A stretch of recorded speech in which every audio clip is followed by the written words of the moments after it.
శుభోదయం. Global బెతేనియా Calvary ministry తరపున ఈ అక్టోబర్ మాసం మొట్టమొదటి దినములో మీ అందరితో కూడా కలుసుకుని దేవుని యొక్క పరిశుద్ధమైన మాటలు ధ్యానించుటకును దేవుడు నాకు ఇచ్చిన మధురమైన అవకాశమును బట్టి దేవునికి ప్రత్యేకమైన వందనాలు తెలియచేస్తూ ఉన్నాను. ఈరోజు కూడా పరిశుద్ధమైన వేద గ్రంథములో నుండి మరి యొక్క అద్భుతమైనటువంటి మాటను చదువుకుందాం.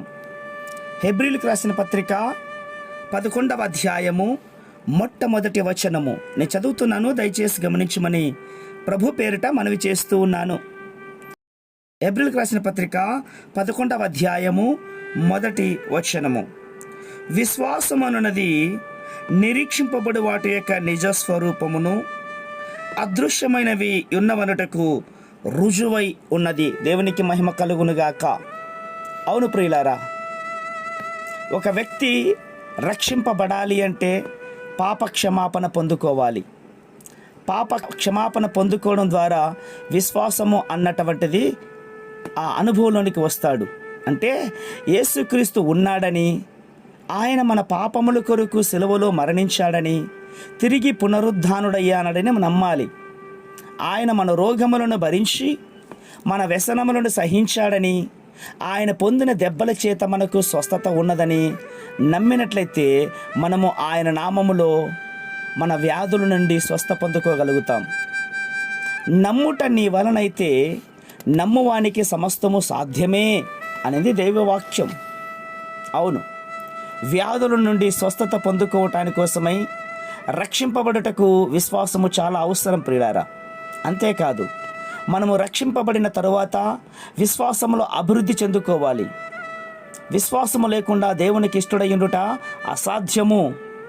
దేవుని యొద్దకు వచ్చేవాడు ఆయన ఉన్నాడని, తన్ను వెతికి వారికి ఫలము దయచేస్తున్నాడని నమ్మాలి కదా అని హెబ్రీలకు రాసిన పత్రికలో రాయబడి ఉన్నది. మాట మర్చిపోకూడదు. ప్రియ సహోదర సహోదరులారా, దేవుడు ఉన్నాడని నీవు నమ్ముచున్నావా? దేవుడు ఉన్నాడని నమ్ముచున్నటువంటి నీవు ఆయన నీ క్రియలన్నీ చూస్తున్నాడని, నీ మాటలన్నీ కూడా వింటున్నాడని నమ్ముతూ ఉన్నావా? యేసు ప్రభు వారి దగ్గరకు వచ్చిన అనేక మంది వ్యాధిగ్రస్తులను, పాపులను ప్రభువారు స్వస్థపరిచినప్పుడు నీ విశ్వాసము నిన్ను స్వస్థపరిచింది, నీ విశ్వాసము నిన్ను రక్షించింది అని పలికి ఉన్నాడు. ఈ మాసం యొక్క మొదటి దినములో నీ విశ్వాసాన్ని బట్టే నీ కుటుంబము, నీ విశ్వాసాన్ని బట్టే నీ ఉద్యోగము, నీ విశ్వాసాన్ని బట్టే నీ ఆత్మీయ జీవితం ఉండాలి. అందుకోసమే ఈ ఉదయకాల సమయంలో విశ్వాసము అన్నటువంటిది కంటికి కనిపించదు, అది నిజ స్వరూపము. అదృశ్యమైన ఉన్నటువంటి వాటికి నిజ స్వరూపము. అది నమ్మాలి, విశ్వసించాలి. అప్పుడే నీ ఆత్మీయ జీవితం బలంగా స్థిరంగా ఉంటుంది ప్రియులారా. ఈ మాసంలో నీవేదైతే అనుకుంటున్నావో, ఏదైతే ప్రభువునందు నిరీక్షణ కలిగి విశ్వసిస్తున్నావో, ఆ కార్యములన్నీ కూడా దేవుడు నీ తోడుండి నడిపించి అద్భుతంగా ఈ మాసంలో దీవెనకరముగా నిన్ను మార్చునుగాక. Amen, amen, amen.